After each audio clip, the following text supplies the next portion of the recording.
जीते महाभारत पांडव बलि, अरे छल करके उनको जिताए कन्हैया। तो हस्तिनापुर के राजा युधिष्ठिर बने, तो विश्व विजयी का सपना दिखाए कन्हैया। तो अश्वमेघ का यश्व साजा गया, अरे पाती गले में टंगाए कन्हैया। अरे आगे चला घोड़ा पीछे से अर्जुन, सेना सजा कर बताए कन्हैया।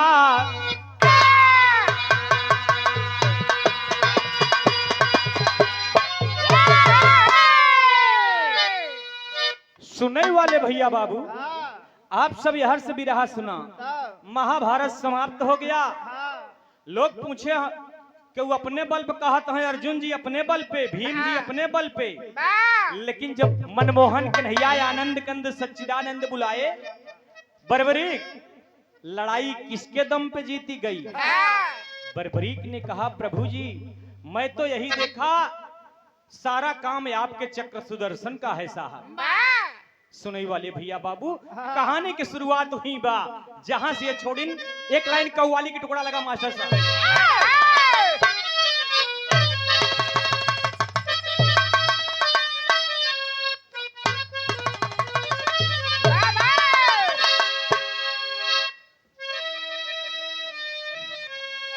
अरे उठो मुसलमान नमाज पढ़ लो, अरे उठो मुसलमान नमाज पढ़ लो, अभी मेरा सिर कटा नहीं है।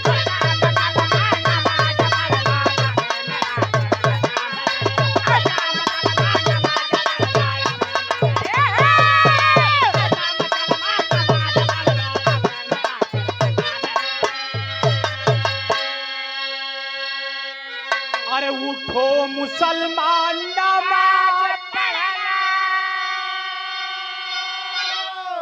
अरे अभी मेरा सिर कटा नहीं। अरे दिया शहादत हुसैन जैसा, अरे दिया शहादत हुसैन जैसा, वैसा कोई दिया नहीं।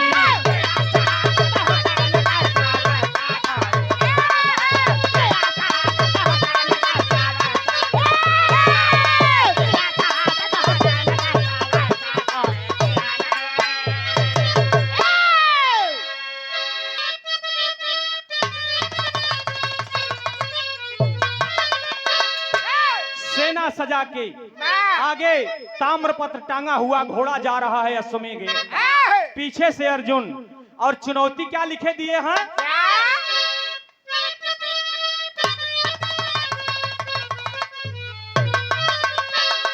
और पकड़े घोड़ा अश्वमेघ का, अरे पकड़े घोड़ा अश्वमेघ का, ऐसा कोई वीर नहीं।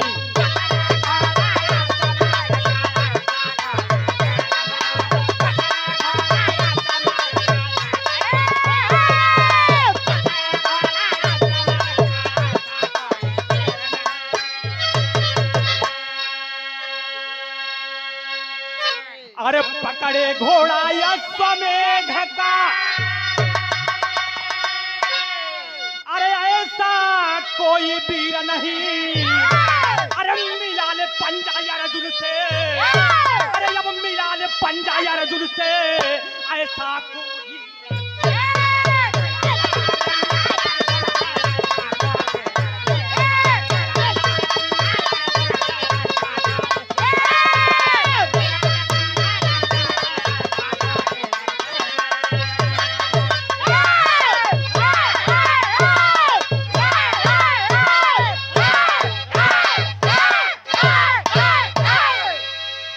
ए भैया देखा वहार के नकल जिन करा भाई, संभार के ढोल बजावा। देखा हम तो भाई नया तो यही ना के हिसाब से बजावा के पूरा कार्यक्रम चला चल। तो फोड़ जाए तो नहीं कि चामे छवाबो करी। ये घोड़ा अश्वमेघ का ऐसा कोई वीर नहीं, लाल पंजा अर्जुन से ऐसा कोई रणधीर नहीं। ये भैया शायर लगी स्वर्गीय गुल्लू दादाजी के अंदाज में।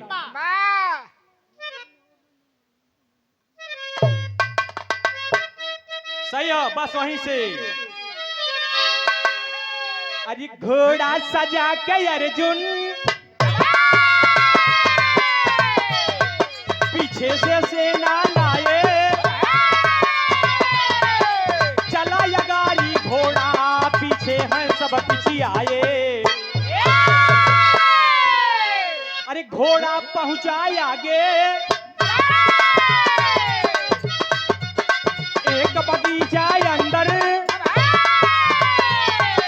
रुक कर घोड़ा देखो तब लगने लगा छहाई। अरे महिष्मती के राजा उनका युवराज दुलारा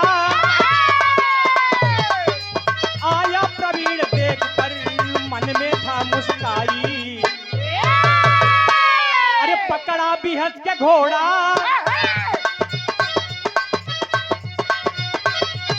पढ़ने लगा है पाती, पाती पढ़ के सोचा लूं अपना जोर अजमाई। भैया घोड़ा टहलते टहलते धीरे धीरे पूर्वी प्रांत में निकल गया। महिष्मती राज्य के राजा नीलध्वज, वो हर भीम का पोता देखा ना, यह हर नीलध्वज का लड़का प्रवीण जेकर उम्र 19 साल, घोड़ा पकड़ लिया। देखा अरे तो अश्वमेघ का घोड़ा है, ये हमें बड़ी चुनौती लिखी बा। सोच लिया वीर कि मैं न क्यों अपनी ताकत आजमाऊं। तब तक अर्जुन जी कहे हे बालक, यह घोड़ा तुम्हें नहीं पकड़ना चाहिए, तुम बच्चे हो। यह घोड़ा अश्वमेघ का है, मैं महाबली महाधनुधारी अर्जुन हूँ। घोड़ा पकड़ने का मतलब मुझसे लड़ाई करना होगा। तब लड़का कहत एक लाइन गीत लगी बिरहा में मास्टर।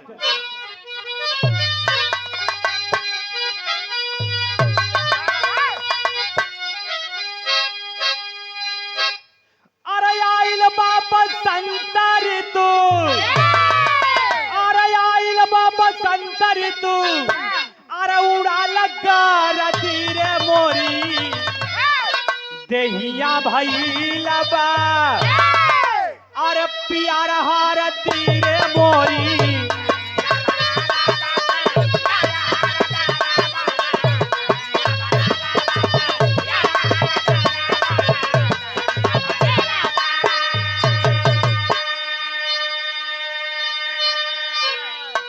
ये पराहित की पावन सरजमी से आप श्रीमान रामपाल पटेल, आप बिरहा के बड़े पुराने और बहुत बढ़िया कलाकार हैं।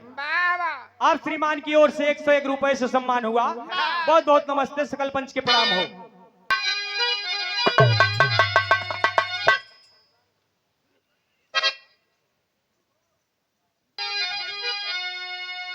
अरे यार अर्जुन कहीं की बात, अरे यार अर्जुन कहीं की बाटा, अरे नदान बचावा हो चली है रण में धनुष और बाण बचावा हो चली है।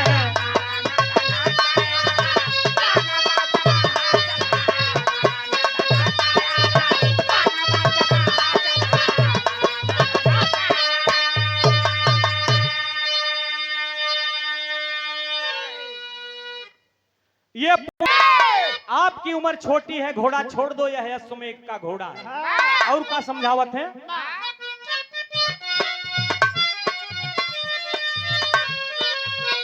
जाई के खेला कूदा बारी बाऊ मारिया,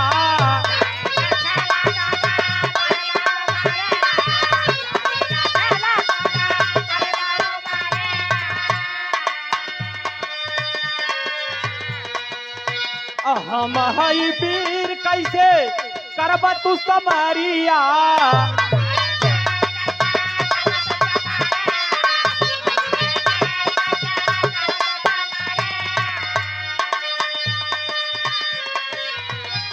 अरे नहकई में गवावा वजनी और नहकई में गवा वजनी जाना बचावा हो चली है रड़ा में धनुषा साथे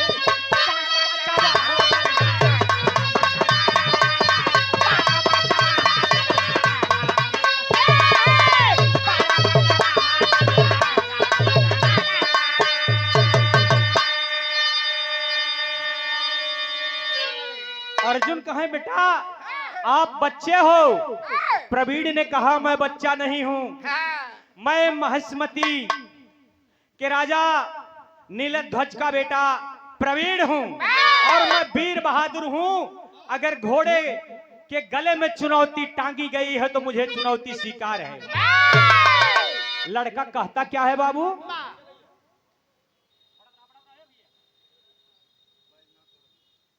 ये देख चुनौती तुम्हारी अर्जुन, मैं इस पे ना डरता हूँ। अरे करो लड़ाई मुझसे तुम, पीछे ना कदम हटाऊंगा। अरे देखूंगा तुम्हारा पौरुष और तुमको सबक सिखाऊंगा। तो नारी की सारी खिंचती कहाँ गई बिरताई थी।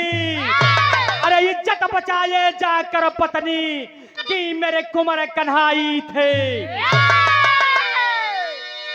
कहे अर्जुन वही अर्जुन ये है ना जवन जब द्रौपदी के सारी खिंचात रही तोहरे निहा तो पांचों जने मूड़ी लटकाई के बैठा रहा। अगर हमार भगवान कन्हैया न होते तो तोहरे मेहरारू की इज्जत ने बचत। तोहारी चुनौती हमें स्वीकार बा, लड़ा। गीत बदल के मास्टर साहब।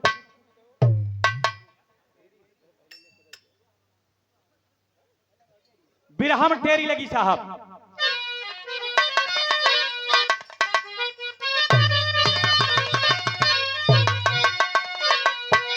हाय तो अब मेहनवा सुन के मारल मतिया।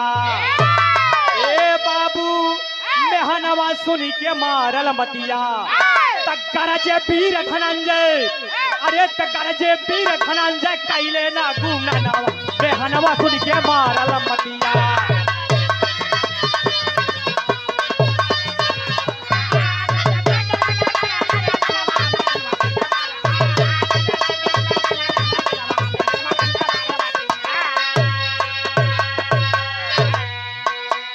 अरे किए क्रोध तब वीर धनंजय।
वर्ष का बालक अर्जुन के बाण को काट काट के बहा दिया साहब। लड़ाई समाप्त हुई उस दिन की। शाम को विचार करते हैं अर्जुन का करते। गीत बदल के भैया।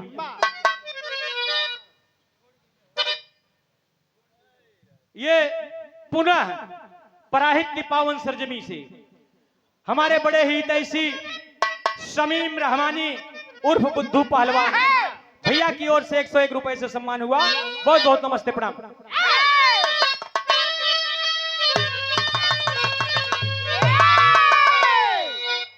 बड़ी पुरानी गीत बा।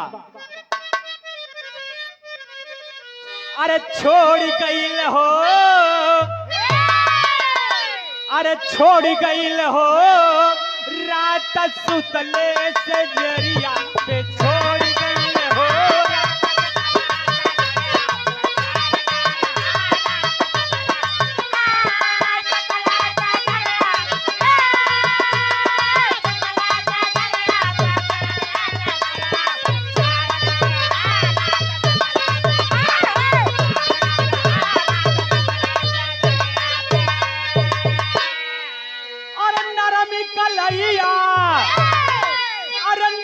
कलैया अरे मरोड़ गईल हो रात सुतले सजरी पे छोड़ गईल हो।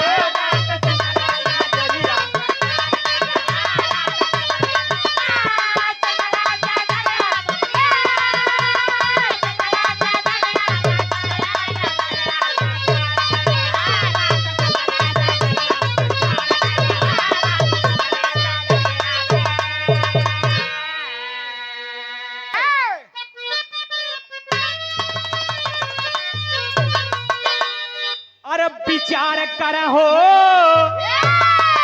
अरे विचार करहो आ जाई अर्जुन जी मनवा विचार करहो।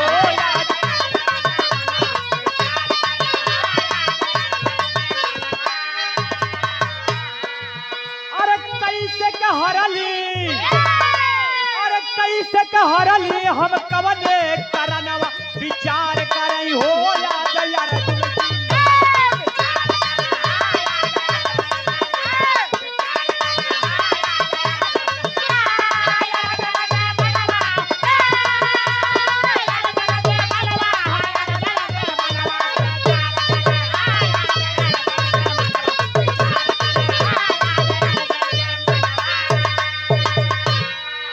लिहले कन्हैया के तुरंत बोलाई,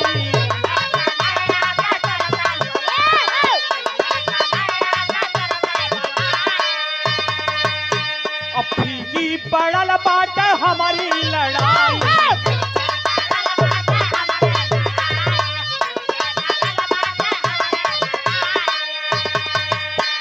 कन्हैया जी से बोलाई के कहत हैं, ए प्रभु आज लड़का पहले दिन की लड़ाई में हमें पिछड़ाई दी है बा। और क्या कहत हैं,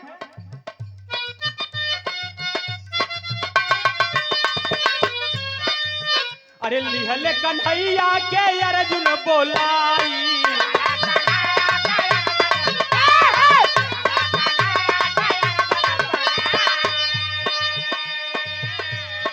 पहले दीना गईले पाछा हम खाई।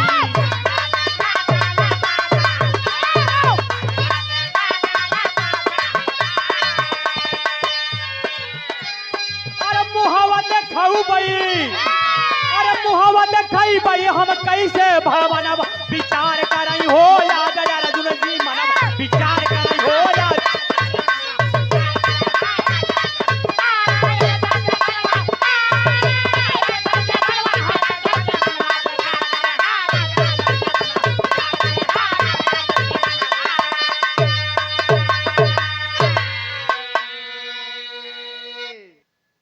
अर्जुन जब मुरली मनोहर आनंद कंद सच्चिदानंद कन्हैया से कहते हैं कि प्रभु जी 19 साल का लड़का पहले दिन हमें पिछराई देश हमार धनुष काम नहीं करत गांडी आज पूरा बाण कटा जात बा, कौनो उपाय करे। कन्हैया कहे ठीक बा उपाय होए, अब सवेरे जब लड़ाई के समय आए तब तो होत का भैया कहें आप जाए के विश्राम करा। शिविर लग के कन्हैया भी विश्राम करे लगे। जब यह बात के प्रवीण की औरत मधु मंजरी सुनत बा कि आज हमार पिया रण में जीता है, लेकिन कन्हैया बिहान मदद करी है उनकर।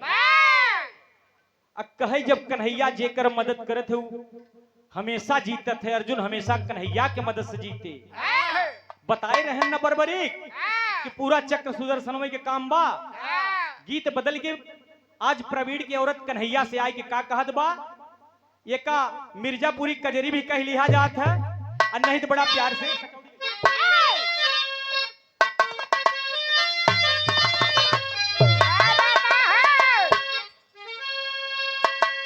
भैया वही गीत बा। अरे कगरी छुआई जाई रजऊ, कचौड़ी गली सून कैला रजऊ, चला चली धान रोपई धनिया। लेकिन वही बात बा कि कगरी छुआई जाई रजऊ, अरे सैया जी धर्मवा मोर नसाई जाई, कगरी छुआ जाई रजऊ।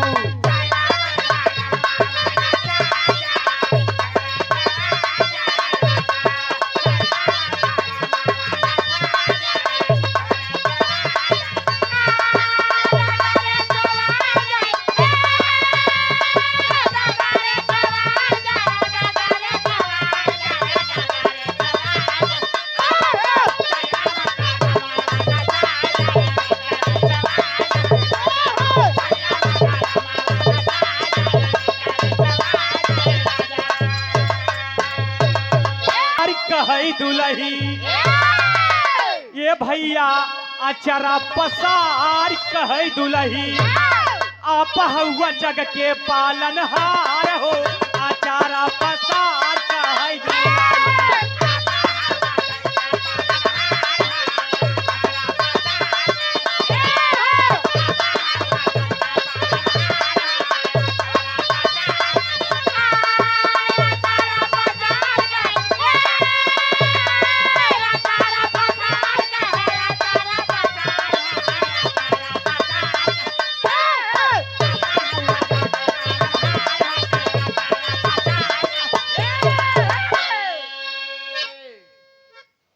भैया दुलही ये बाबू अचरा पसार कहे दुलही, आप हुआ जग के पालनहार हो, अचारा पसार कहे दुलही।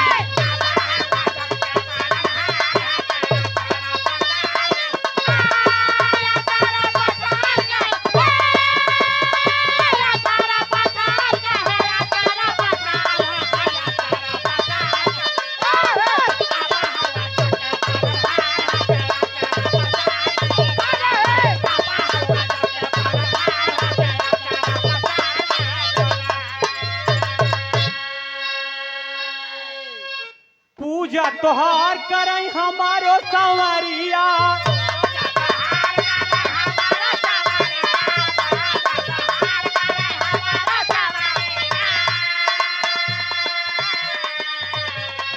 हम तो प्रवीण के अब बाटी गुजरिया।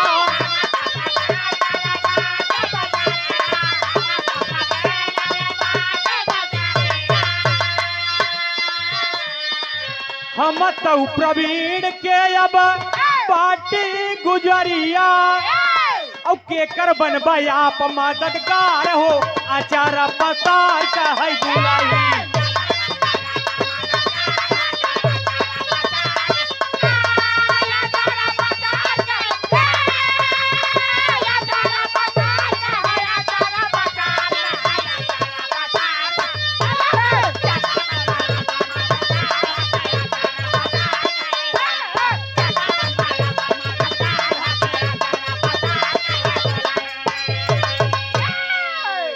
कहत बा आनंद कंद सच्चिदानंद से, प्रभु हम तो प्रवीण की औरत ही, जेकर लड़ाई आज दिन में भई है अर्जुन से, अब फिर बिहान सवेरे होए।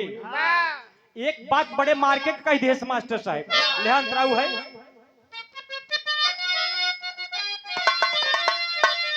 तब पूजा करें पिया मोरा रात दिन सोई, एक ओरी भक्ता बाटा एक ओरी बहनोई।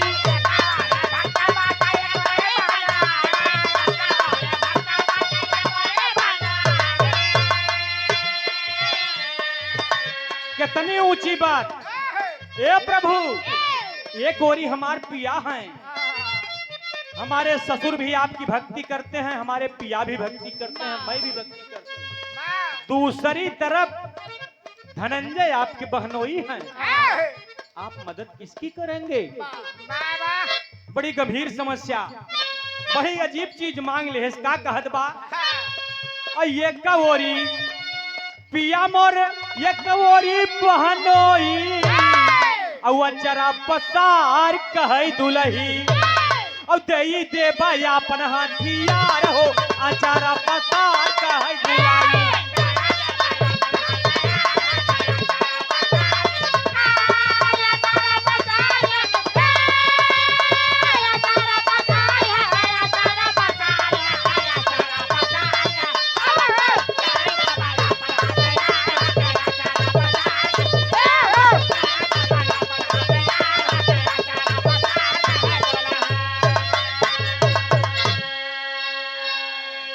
सुनई वाले भैया बाबू 7 मिनट और भी रहा बचा।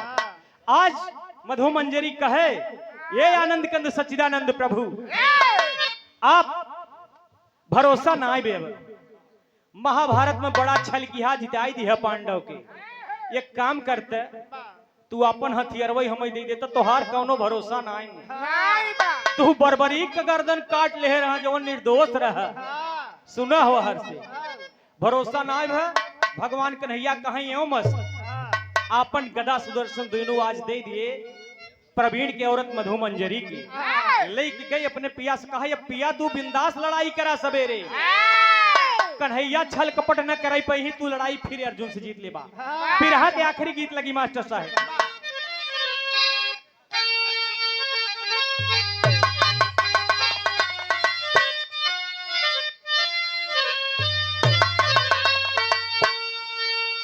भैया घनश्याम पुरानिया गांव में का अरे अरे अब कुसुलिया खींच मरुए दगिया लागी गई दगिया ता हमारी अरे हमारी कोरी रे चुनरिया दगिया लागी गई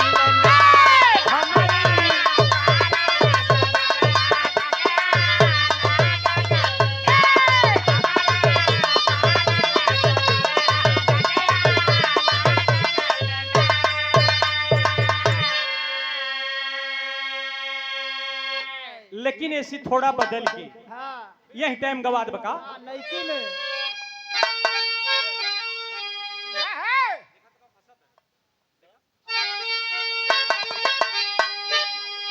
अरे सासू मारे तनवा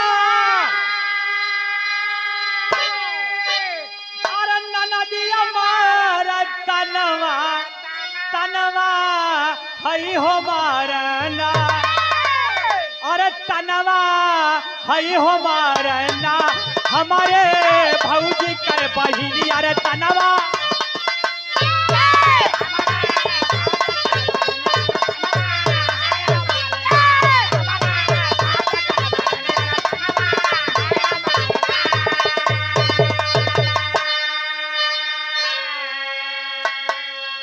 भैया पराहित की पावन सरजमी से आप अरे कराजा पलवनवा यार जुना अरे कराजा पलवनवा यार जुना अरे लइके धानु पनवा हमागु मनवा तोड़ा पे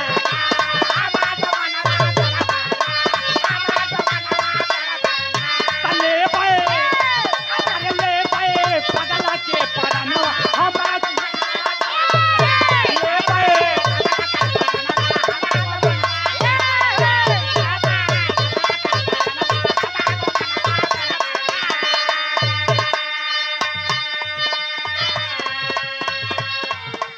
सारे दिन का शुरू होई काइली लड़ाई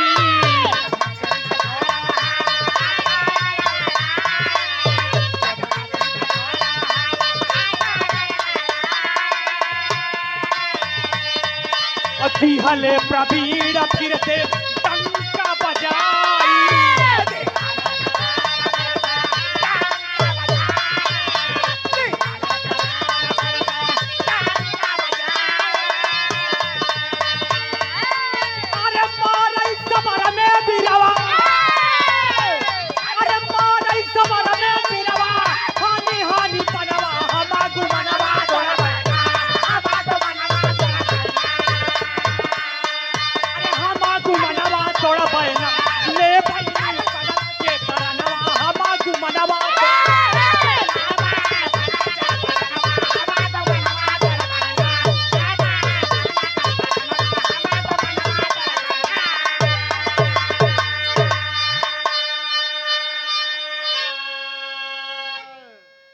कन्हैया दूसरे दिन की भी लड़ाई अर्जुन से प्रवीण नाम का वह 19 वर्ष का बालक जीत गया।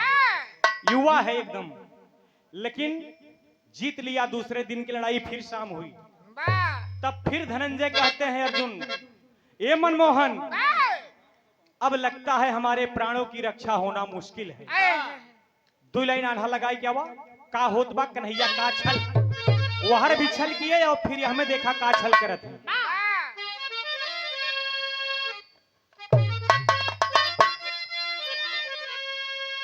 चने पापट पापट लगाओ।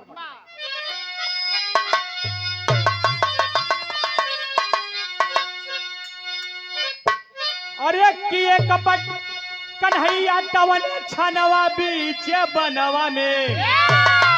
अरे किहले कपट कन्हैया तवन छनवा बीच बनवा में। अब पहुंचे जहवा गिरजा जी मयनवा बीच बनवा में।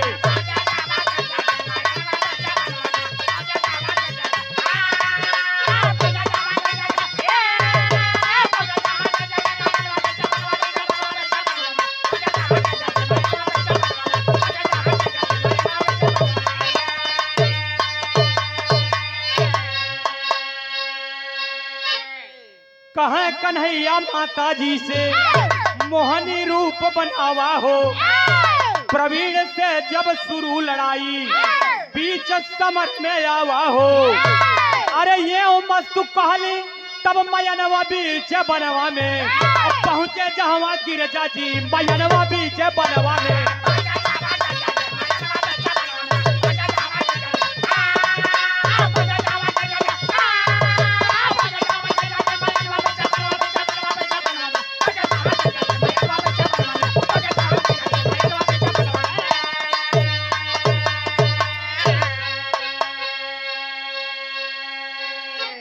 भैया उधर बर्बरीक के वीरता को देख के मनमोहन कन्हैया को छल करना पड़ा कि बर्बरीक का गर्दन काटना आवश्यक है।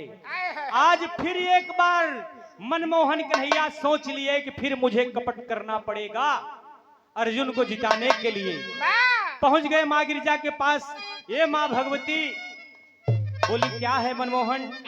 कहें आपके कल के लड़ाई में मोहनी रूप पकड़ के आना बा, किसी न किसी रूप से प्रवीण को भरमाना है। दो लाइन आल्हा लगाई।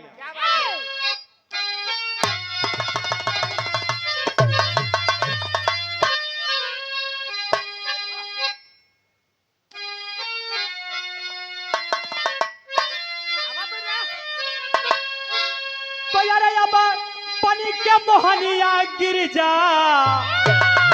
वाली बीच रनवा। जहाँ पे बाना हवा के होता बावा छा।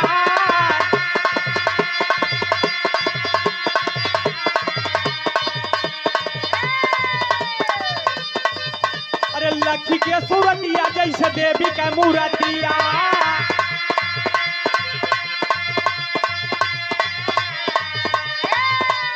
भूइया पे धइले प्रवीण हथिया।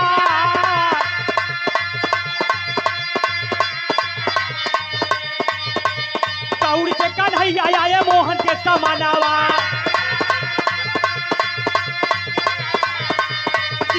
इशारा मोहन आखिया के मार। अरे चक्र सुदर्शन लेके भागली मयानावा। अरे मोहन के दिहली तुरंत होता बा।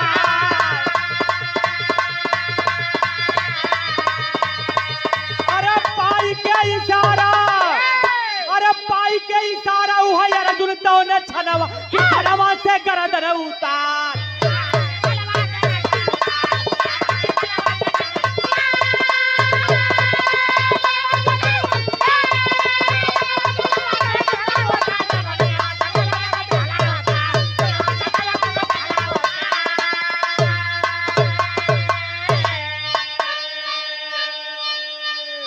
सुनने वाले भैया बाबू, फिर एक बार कन्हैया छल किए साहब।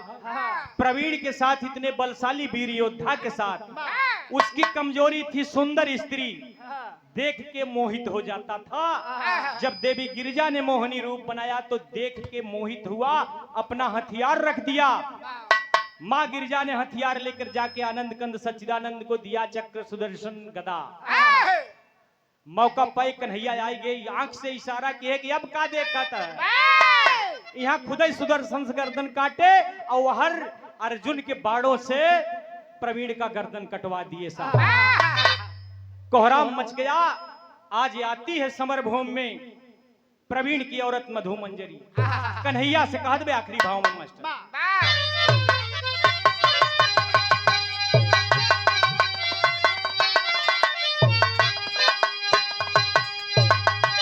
अरे कहा मधु मंजरी आंसुआ बहाई हो, अरे बाटा बड़ा छलिया तोहरी कुंवरा कन्हाई हो बाटा।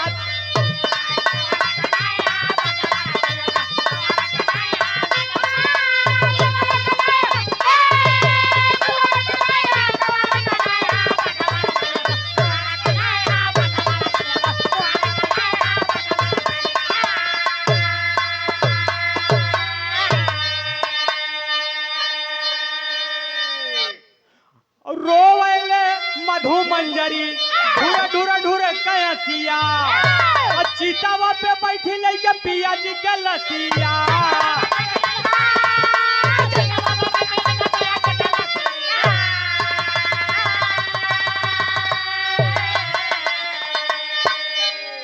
अरे सती हो गई दुल्ही पति संग जाई हो, बाटा बड़ा छलिया तोहरी कुंवरा कन्हाई हो बाटा तो।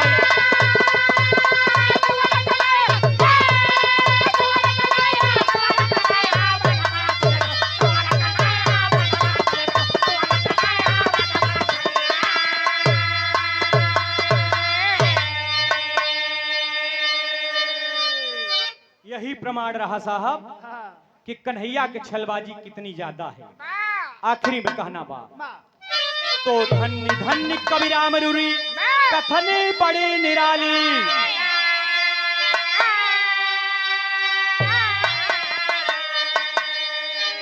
और शुक्ला गुरु के कलम चलावे देखा मई हरवाली हो।